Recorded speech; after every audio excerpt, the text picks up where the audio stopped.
llama a Esteban Lazo en Holguín a incrementar la participación popular en el trabajo del gobierno. El presidente de los Consejos de Estado y de Ministros, general de Ejército Raúl Castro Ruz, envió un mensaje de condolencias al pueblo vietnamita y sus dirigentes a propósito del fallecimiento del general de Ejército Vo Nguyen Giap. La misiva a Nguyen Phu Trong, secretario general del Partido Comunista de Vietnam, Truong Tan Sam, presidente de la República Socialista de Vietnam, y Nguyen Tan Dung, primer ministro de la República Socialista de Vietnam, expresa: estimados compañeros, con profundo pesar les extiendo en nombre del Partido Comunista, del Gobierno y del pueblo cubanos, así como en el mío propio, las más sentidas condolencias con motivo del fallecimiento del legendario luchador por la liberación de Vietnam, el general de ejército Vo Nguyen Giap, que hago extensivas al hermano pueblo vietnamita y a los familiares de tan entrañable y fiel amigo.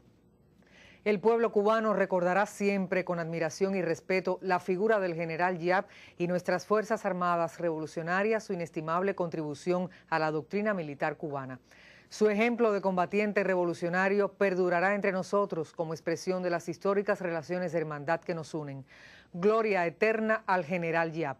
Con el testimonio de mi más alta consideración y estima, Raúl Castro Ruz, presidente de los Consejos de Estado y de Ministros de la República de Cuba. Los hombres se marchan, pero se recuerdan por sus obras. El general Vo Nguyen Giap se ha ido, pero su legado persistirá. Ser un gran estratega militar le permitió liberar a su país del colonialismo francés en 1954 y se le califica como el alumno sobresaliente y cercano del presidente Ho Chi Minh. Su ejemplo inspira mucha admiración y respeto de los amigos internacionales y es el orgullo de generaciones de oficiales y soldados de las Fuerzas Armadas. Cuba y Venezuela sienten la invaluable pérdida y lo valoran como un gran amigo. Al decir de los diarios, duele después de tan prolongada y fructífera vida su desaparición física, pero su ejemplo perdurará en un país empeñado en cumplir el legado de Ho Chi Minh, de tener un Vietnam 100 veces más hermoso.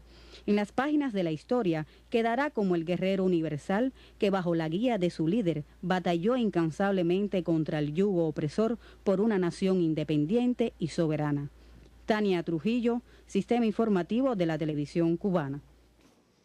Esta tarde retumbó en el cuartel de la Montaña en Caracas una salva de artillería para honrar la memoria del líder supremo de la Revolución Bolivariana, Hugo Rafael Chávez Frías, a 7 meses de su partida física.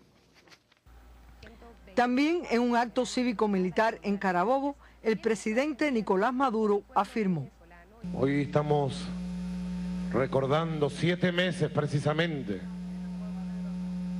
de la partida de nuestro comandante Hugo Chávez a su cuarta vida, a la vida eterna. Hoy todo lo que somos, hoy toda la patria que existe es obra de su genio, de su sabiduría, de su humildad, de su entrega permanente y total. Chávez dio siempre lo único que él tenía: su amor, su humanidad, su vida. En la última etapa le entregó todo a esta patria, su salud, que era lo único que le quedaba. En la ceremonia, más de un centenar de oficiales recibieron una réplica de la espada de Bolívar. El mandatario recordó que el gobierno chavista ha garantizado a los trabajadores venezolanos más de 11 años de estabilidad laboral. En otro momento, Maduro anunció que acudirá el próximo martes a la Asamblea Nacional para solicitar poderes especiales que le permitan adoptar las medidas necesarias contra la guerra económica a que está sometido su gobierno. Desde la redacción internacional, Daisy Gómez. El líder supremo iraní Ali Jamenei apoyó este sábado la actitud del presidente Hassan Rouhani ante la ONU, aunque criticó algunos aspectos de su viaje a Nueva York, en el que tuvo un contacto telefónico con su homólogo estadounidense Barack Obama. Las declaraciones de Jamenei son su primera reacción pública, después que Rouhani expresó en Nueva York la voluntad de llegar a un acuerdo con Occidente sobre el controvertido programa nuclear de Irán, al que acusan de planear el desarrollo de un arma atómica, lo cual es desmentido por Teherán. El máximo líder iraní se mostró pesimista respecto a los estadounidenses y dijo no confiar en ellos. El gobierno norteamericano es poco fiable, desdeñoso y poco razonable, aseveró Jamenei. Al menos 6 civiles, entre ellos 3 niños, murieron por un ataque aéreo de la Organización del Tratado del Atlántico Norte, OTAN, en la provincia de Nangarhar, en el este de Afganistán, reportaron hoy fuentes oficiales. Las fuerzas de ocupación rechazaron la existencia de bajas civiles y explicaron que en el bombardeo solo fueron abatidos insurgentes talibanes. Sin embargo, el grupo islámico aseguró que las víctimas son habitantes del lugar. El mes pasado, un ataque aéreo de la OTAN mató al menos a 16 pobladores, entre ellos mujeres y niños, en la provincia de Kunar, también en el este afgano.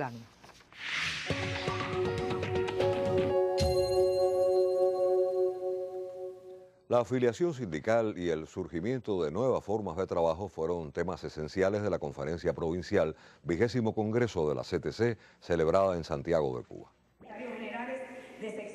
Como parte del proceso de balance y renovación o ratificación de mandatos en todas las instancias del movimiento sindical, se realizó en Santiago de Cuba la Conferencia Provincial 20 Congreso de la Central de Trabajadores de Cuba. La afiliación de los trabajadores a sus sindicatos, el fortalecimiento del funcionamiento sindical, tanto en el sector estatal como en el no estatal, la participación de los trabajadores en las transformaciones que tienen lugar en el marco de la actualización del modelo económico, fueron temas medulares analizados en la reunión. Insisto en la palabra perfeccionamiento, porque aquí nadie está cambiando el modelo de gestión. El Congreso reconoció exactamente en su informe central que nos seguiremos conduciendo bajo un régimen socialista y en el que predomina la propiedad social sobre los medios de producción. Pero evidentemente, como parte de la implementación de esos lineamientos, el mercado laboral del país se está transformando. Comienzan a aparecer nuevas formas de gestión, desde el trabajo por cuenta propia, las cooperativas no agropecuarias, y a su vez se ha venido produciendo gradualmente también un proceso de descentralización y jerarquización de la autonomía en los procesos decisorios de nuestro sistema empresarial. Los delegados reflexionaron temas como el impulso de las tareas de los programas constructivos, la calidad de las producciones, revisión de los salarios y sistemas de pago y la capacitación de los dirigentes sindicales y su papel ante el delito y las ilegalidades. Los trabajadores santiagueros ratificaron a María de los Ángeles Cordero Tamayo como su secretaria general. Bárbara Roche, Sistema Informativo de la Televisión Cubana. El presidente de la Asamblea Nacional del Poder Popular, Esteban Lazo Hernández, llamó en Holguín a trabajar con dinamismo y constancia para perfeccionar el sistema económico y social del país. Lazo se reunió este sábado con delegados del Consejo Popular Alcide Espino. Una revolución nacida de ideas para defenderla con valentía fue el mensaje clave del presidente de la Asamblea Nacional del Poder Popular, Esteban Lazo Hernández, en encuentro con delegados del Consejo Popular de Alcide Espino en la ciudad de Holguín. En su primer intercambio con directivos de salud del policlínico de esta zona, Lazo estableció un ameno diálogo que deviene lección a seguir por el sistema de salud del área y motivó a reflexionar sobre los planteamientos de los electores en la comunidad, cómo el médico es vital para promover salud, educar y ser un ente activo de la sociedad cubana. El diagnóstico profundo de la circunscripción, detalle a detalle, para a cada problema dar un nombre y una solución, fueron resaltados por el miembro del Buró Político del Comité Central del partido. La autoridad principal de una circunscripción es el elector. Lo que pasa es que el elector elige como su representante a un delegado. Pero ¿quién es el que elige? ¿Quién quita si hay que quitar? Es el pueblo. Pero cuando no entendamos que eso es así y pensemos que el responsable máximo de todo es el delegado, entonces el pueblo no participa en la solución de los problemas. El Consejo Popular de Alcide Espino, con sus potencialidades y la labor de instituciones educacionales, culturales y científicas, expone al país cómo el proyecto comunitario Venga la Esperanza puede reducir el delito, eliminar las indisciplinas y transformar para bien a los hombres y a las mujeres a través de métodos inclusivos. El trabajo para perfeccionar la labor de los consejos populares a fin de lograr objetivos priorizados como el rescate de valores morales, la tranquilidad ciudadana y el progreso económico de la nación valen en Cuba. Siempre que se pueda hacer algo en beneficio de la persona, como resultado va a ser en beneficio también para la revolución. Durante todo el recorrido acompañó a Lasso el miembro del Comité Central y primer secretario del partido en Holguín, Luis Torres Iríbar. Los consejos populares poseen enormes facultades de control y fiscalización que en beneficio de la sociedad les concede la Ley 91. Desde Holguín, Beatriz Galván, Sistema Informativo de la Televisión Cubana.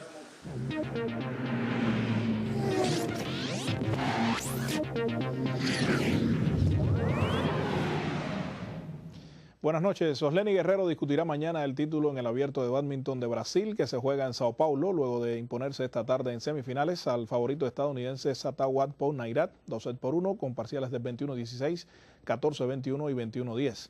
Su rival en la final será el taipeyano Chi Sun-yan, quien derrotó al brasileño Daniel Paiola. Al asegurar la plata, el cubano ya obtiene 3.400 puntos para el ranking mundial. Y la cubana Alisandra Guerra, al ganar la prueba de Keirin, se convirtió en la reina de la Copa Cuba de Ciclismo de Pista al llegar a 4 medallas de oro en el velódromo Reinaldo Paceiro de nuestra capital.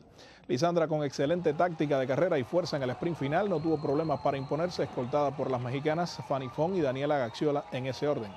Esta prueba en la rama masculina la dominó el trinitario Alexander Kinsey tras dura lucha con el cubano Alejandro Mainat, ocupante de la segunda casilla, mientras el mexicano Ismael Verdugo finalizaba en tercer lugar. La carrera por puntos para varones fue ganada por el azteca Eduardo Maldonado, seguido por el venezolano Isaac Yaguaro y el guatemalteco Manuel Rodas en los puestos 2 y 3 respectivamente. Finalmente el medallero lo dominó Cuba con 6 preseas de oro, 2 de plata y 13 de bronce. Venezuela fue segunda con 3 títulos, 5 segundos lugares y 2 terceros, mientras que en la tercera casilla se ubicó México con 2 de oro, 7 de plata y 4 de bronce, de acuerdo con el reporte del periodista Guillermo Benítez. Y el cubano Lázaro Bruzón debutó hoy en el primer torneo internacional de ajedrez entre faros en Galicia, España, dividiendo el punto ante el búlgaro Iván Cheparinov. En la otra partida de la primera ronda, el veterano gran maestro peruano Julio Granda venció con negras a su par húngaro Richard Rapport, de solo 17 años de edad. Según la publicación del colega Rodolfo Durán, este domingo en la segunda jornada el cubano llevará negras ante Granda, en tanto el ibérico Iván Salgado hará su debut con blancas ante Rapport de Hungría. La justa se juega a doble vuelta hasta el 14 de octubre en 3 escenarios diferentes de Galicia. Y esta noche debutará Cuba ante Brasil en el Campeonato Mundial Sub-23 para mujeres que acogen las ciudades mexicanas de Tijuana y Mexicali. Estados Unidos abrió barriendo en 3 parciales a Kenia e Italia hizo lo mismo con Turquía en una jornada que cierran las cubanas ante las brasileñas y las locales frente a Japón. Así cerramos el segmento deportivo. Manténgase junto a nosotros en la emisión estelar sabatina. Buenas noches. Como cada día 5, la campaña por la liberación de los antiterroristas cubanos se intensifica. Tanto fuera de la isla como dentro de ella, las voces justas se unen para reclamar el regreso de Antonio Guerrero, Ramón Labañino, Fernando González y Gerardo Hernández. La presidenta del Instituto Cubano de Amistad con los Pueblos, Kenia Serrano, asistió este sábado al Encuentro Nacional de Solidaridad con la isla caribeña, que tuvo lugar en Nicaragua y centró su atención en el tema de los 5. El recorrido forma parte de la campaña anual por liberar a los héroes injustamente presos en Estados Unidos. Este sábado desde Ecuador se llamó a promover un reclamo mundial de apoyo a los antiterroristas, sentimiento que en las últimas semanas han refrendado activistas de países como Canadá, Alemania, España, República Dominicana, Venezuela y Bolivia. Mientras, cientos de universitarios cubanos y extranjeros que estudian en la isla aportan a la lucha desde las redes sociales como Twitter y Facebook. La plataforma pastoral cubana, que reúne a representantes de 7 religiones, también reafirmó hoy su compromiso en la lucha por la liberación de los 5, ratificado ante sus familiares en la Asociación Yorubá de Cuba. Precisamente a 15 años del encierro de los antiterroristas cubanos, el diario norteamericano The Washington Post publicó un artículo titulado «Los 5 cubanos estaban combatiendo el terrorismo. ¿Por qué los encarcelamos?», bajo la firma del investigador canadiense Stephen Kimber. En el artículo se resalta la idea de que los antiterroristas cubanos serían considerados como héroes en Estados Unidos en caso de ser norteamericanos y haber luchado por su país. Kimber es el autor de Lo que hay del otro lado del mar, la verdadera historia de los 5 cubanos, resultado de una investigación que incluyó leer más de 20.000 páginas de registros judiciales del caso más largo en la historia de los Estados Unidos.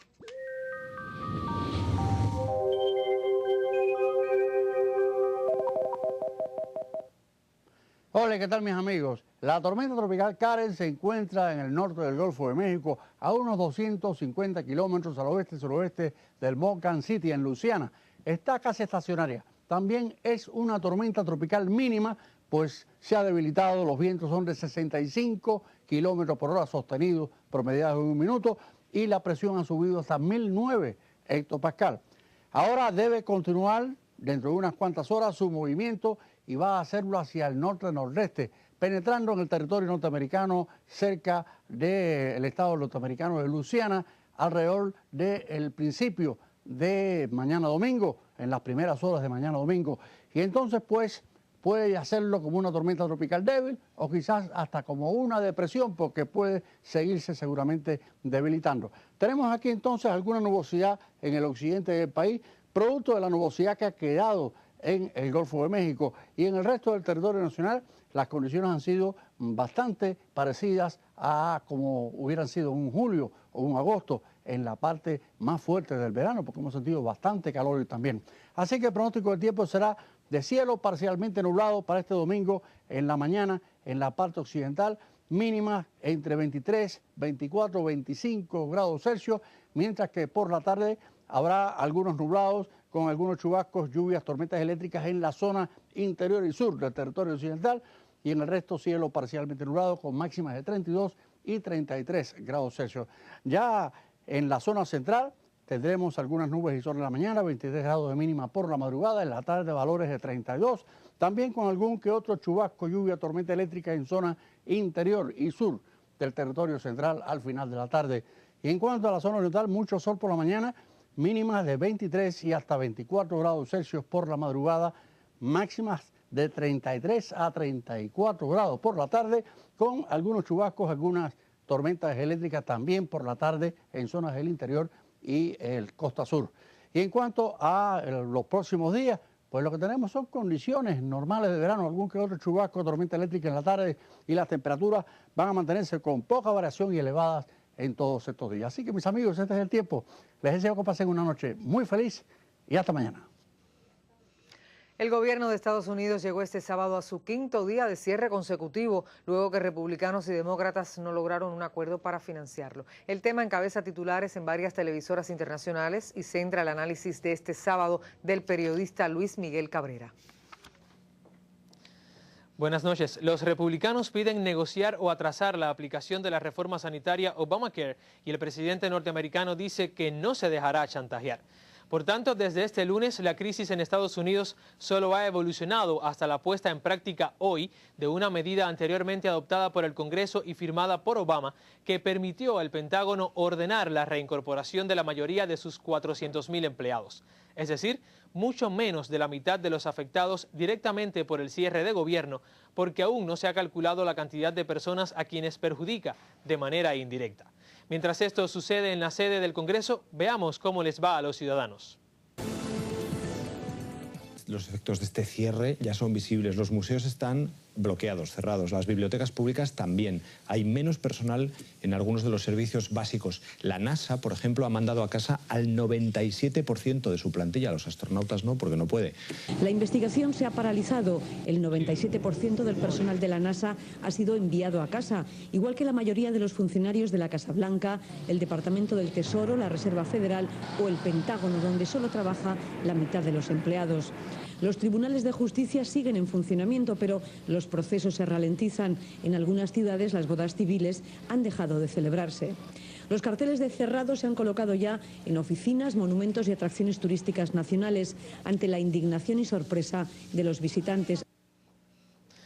Un viejo adagio afirma que cuando Estados Unidos estornuda, el mundo se resfría, y algunos consideran que esta crisis es un ejemplo, entre ellos los representantes del Fondo Monetario Internacional y del Banco Central Europeo.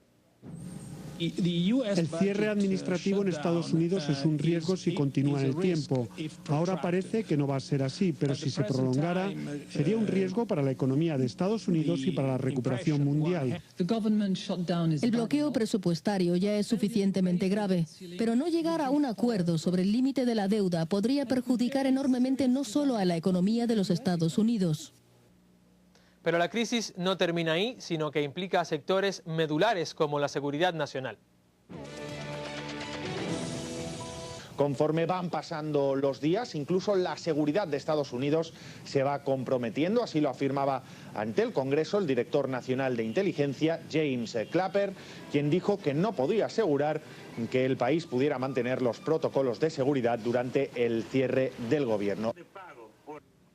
El cierre del gobierno estadounidense resulta muy interesante, pero en la realidad preocupa. Y no esa que dice sentir el secretario de Estado John Kerry por la imagen de su país. Hablamos de la irresponsabilidad de un gobierno que envía casi 1 millón de personas a su casa, cierra una parte de sus instituciones y amenaza con desestabilizar la economía de todo el mundo.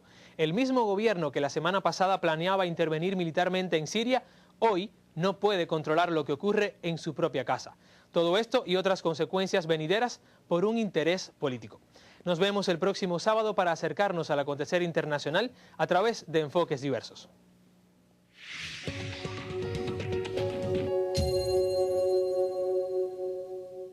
Un nuevo texto con sustanciales aportes a la historiografía revolucionaria cubana fue presentado en la Gran Unidad de Tanques de la Gloria Combativa Rescate de Sanguilí, Orden Antonio Maceo.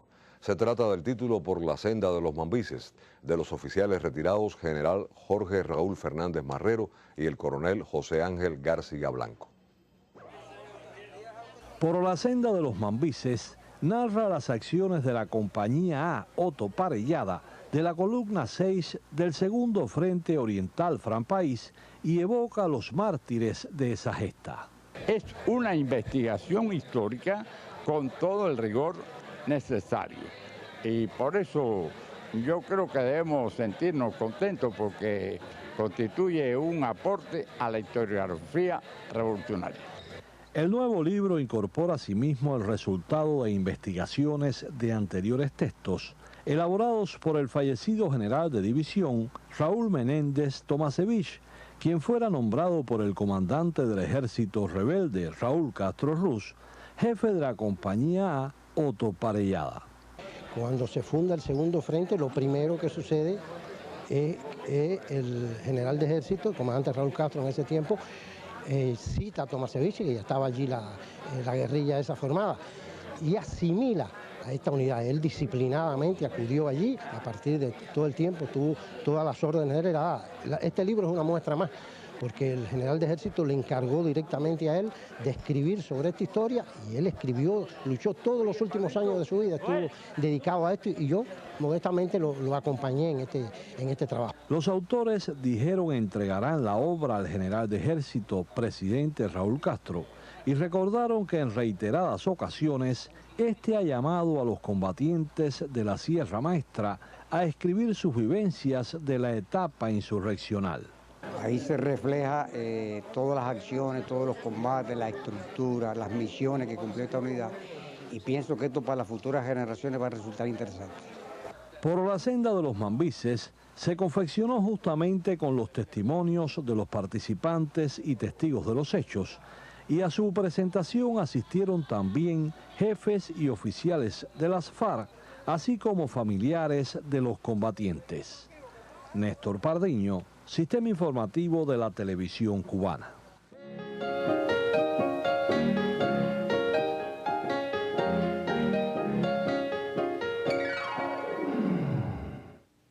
Buenas noches, bienvenidos a la información cultural. Dos de los documentales emblemáticos del documentalista cubano Santiago Álvarez fueron proyectados en el Cine Chaplin como parte del aniversario 50 de su material fílmico Ciclón y Morir por la Patria es Vivir, al conmemorarse mañana 37 años del crimen de Barbados. En octubre de 1963 irrumpe el ciclón Flora y las zonas orientales de Cuba quedan devastadas. El entorno de desastre y las expresiones sentidas, la solidaridad de los cubanos en ese contexto, quedan registradas para la posteridad gracias a Santiago Álvarez y su equipo. Hace 50 años el desastre y aún las imágenes conmueven. La Fundación Santiago Álvarez se encargó de rememorar esa fecha y también llevarnos a otra triste efemérides para el pueblo de Cuba, el crimen de Barbados. Es necesario que la comunidad mundial tome conciencia de la gravedad que tales hechos implican. Con la proyección del documental Morir por la Patria es Vivir, otra de las obras maestras del destacado realizador cubano, se recordó la víspera uno de los sucesos más crueles contra la Revolución Cubana. Raúl Nogués, Sistema Informativo. Esta tarde en el Oratorio San Felipe Neri se dedicó un concierto a dos maestros de la cultura cubana, Harold Gramash y Alfredo Díez Nieto. Compositor, pianista y profesor, Harold Gramash es considerado uno de los más importantes exponentes de la creación musical del siglo XX en Cuba. Recordado por todos sus alumnos, Gramash contribuyó a la formación de varias generaciones de músicos cubanos. Por su parte, el maestro Alfredo Díez Nieto ha contribuido igualmente a la formación de las más jóvenes generaciones y se destaca por su sistemático trabajo investigativo de la música. Hoy fueron homenajeados por algunos de sus discípulos. Del séptimo arte es noticia en Cuba que la cinematografía de la isla tiene listo un nuevo largometraje de dibujos animados, Fernández, el Dr. X y Mr. Hyde, del experimentado Mario Rivas, el cual será estrenado el próximo día 20 de octubre en la sala Charles Chaplin de esta capital. Según publica el sitio web Cuba Debate, la cinta será la primera película animada en Cuba desde Más Vampiros en La Habana y su exhibición se inscribe dentro de las acciones por el Día de la Cultura Nacional. Fernández seguirá resolviendo misterios con sus amigos, personajes que aparecen en los 20 capítulos de la serie del mismo nombre, aunque para esta entrega aparecerá un personaje nuevo, Francisco, un niño español que viene de vacaciones y se convierte en una suerte de competidor. Esperemos entonces el filme. Y la cantautora cubana Liuba María Evia se presentó en el Jardín de la Casa de la Poesía en La Habana Vieja. Además de la música interpretada por Liuba, el público pudo apreciar la exposición de la artista Iris Fundora. Liuba María Evia convidó a niños y adultos en una mágica travesía para compartir esas canciones infantiles con las cuales han crecido varias generaciones de cubanos y que aún siguen despertando la fantasía en los infantes que las escuchan por vez primera. El concierto fue un homenaje a figuras como Teresita Fernández y Adaelba Pérez, quienes dedicaron gran parte de su obra a los más pequeños. Los presentes también pudieron apreciar la exposición de la artista plástica Iris Fundora, en la cual se muestran algunas de las ilustraciones que aparecen en los discos infantiles de Liuba. Irina Martínez, Sistema Informativo de la Televisión Cubana. Con este reporte concluye nuestro segmento. Le habla Dagner Relova. Buenas noches. La belleza de la vida casi nunca se encuentra en la superficie de las cosas. Durante este fin de semana, una serie del periodista Yosley Carrero nos acerca al mundo de un grupo de personas que para encontrar la belleza han tocado fondo. Son 6 fotógrafos y 5 modelos en competencia. Serán 3 jornadas. Ocurre de manera regular desde 2006. Es el Campeonato Nacional de Fotografía Subacuática. Estamos en el Acuario Nacional de Cuba, en el municipio de Playa, en la capital. Conocidas las reglas, prueban las válvulas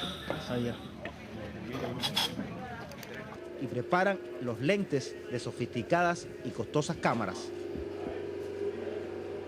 Daniel Pérez Hernández es buzo y vive en la Ciénaga de Zapata.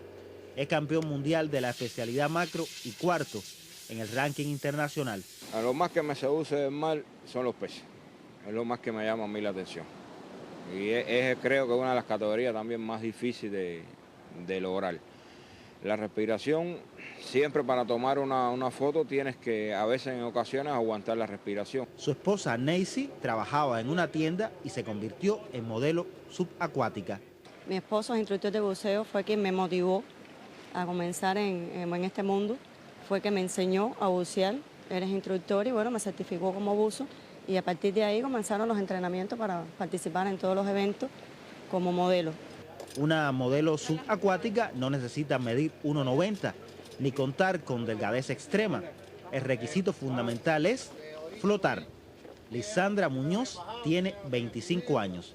Es ingeniera industrial y modelo. Lo que te piden es mucha flotabilidad, o sea, que puedas mantenerte bien en el agua en un momento en que el fotógrafo te lo pida, mantener las piernas estiradas, no tocar ningún coral ni nada que tenga que ver con la vida submarina y el resto, buena creatividad.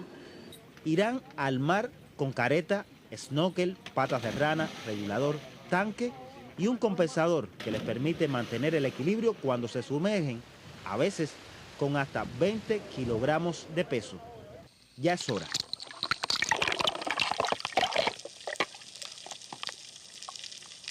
Estarán hora y media sumergidos. es un requisito de la competencia. Serán varias las categorías premiadas.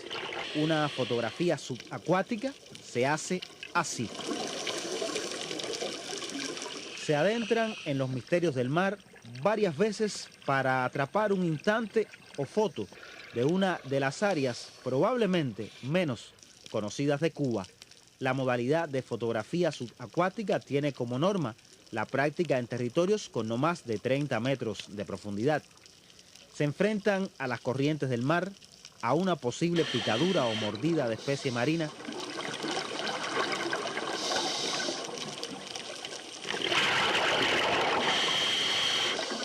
Seis fotógrafos y 5 modelos luchan por los premios de la fotografía subacuática. Esta es Cuba. Esta es La Habana submarina. Debajo del mar también hay un país. Mañana le descubrimos más. Yosley Carrero, Sistema Informativo de la Televisión Cubana. Y así concluye nuestra emisión. Muchísimas gracias por acompañarnos y muy buenas noches. Manténganse informados. Buenas noches.